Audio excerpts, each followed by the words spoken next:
Le verdict. Hissène Habré. La Chambre vous déclare coupable. En application de l'article 10.2 du statut, des crimes contre l'humanité de viol, d'esclavage forcé, d'homicide volontaire, de pratiques massives et systématiques d'exécution sommaire, d'enlèvement de personnes suivies de leur disparition, de torture et d'actes inhumains visés aux articles 6A, B, F et G du statut.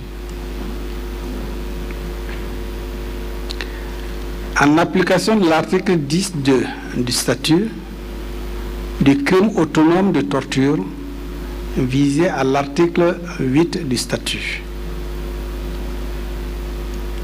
En application de l'article 10.4 du statut, des crimes de guerre d'homicide volontaire, de torture, de traitement inhumain et de détention illégale visés aux articles 7.1 A, B et F du statut, et des crimes de guerre de meurtre, de torture et de traitement cruel visés aux articles 7.2 A du statut. La Chambre vous acquitte des crimes de guerre de transfert illégal visés à l'article 7.1 F du statut. Quant à la peine, dans l'évaluation de la peine, la Chambre a notamment pris en compte l'extrême gravité et l'ampleur des crimes pour lesquels l'accusé a été déclaré coupable. Elle a aussi tenu compte du fait que ces éléments de crime ont été commis de façon ininterrompue pendant 8 ans, pendant toute la durée du règne de Hissène Habré. Ces crimes ont fait des milliers de victimes. Nombre d'entre eux ou d'entre elles souffrant 30 ans plus tard toujours des conséquences de ces crimes. Ces crimes ont aussi laissé des traces indélébiles dans de très nombreuses familles tchadiennes. La Chambre a également tenu compte du décret d'implication de l'accusé dans la commission de ces crimes. En particulier, la Chambre note le rôle central du chef d'orchestre que Hissène Habré a joué dans la répression tous azimuts de la population civile. Hissène Habré qui concentrait tous les pouvoirs, président de la République, chef suprême des armées, puis à partir de mars 1986, ministre de la Défense, a créé et entretenu un système où l'impunité et la terreur faisaient loi. Il était à la tête d'un régime de suspicion généralisée si paranoïaque qu'il se retournait même contre ses propres agents. La Chambre a également retenu que Hissène Habré a commis à 4 reprises le crime de viol contre une victime particulièrement vulnérable.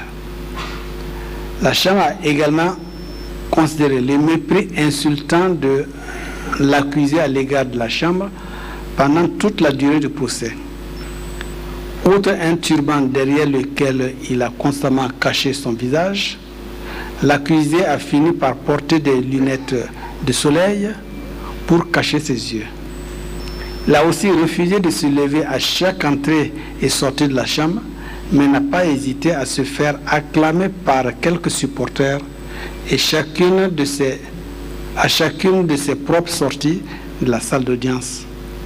En outre, Hissène Habré n'a montré aucune compassion vis-à-vis des victimes, ni exprimé des regrets quelconques pour les massacres et les viols qui ont été commis.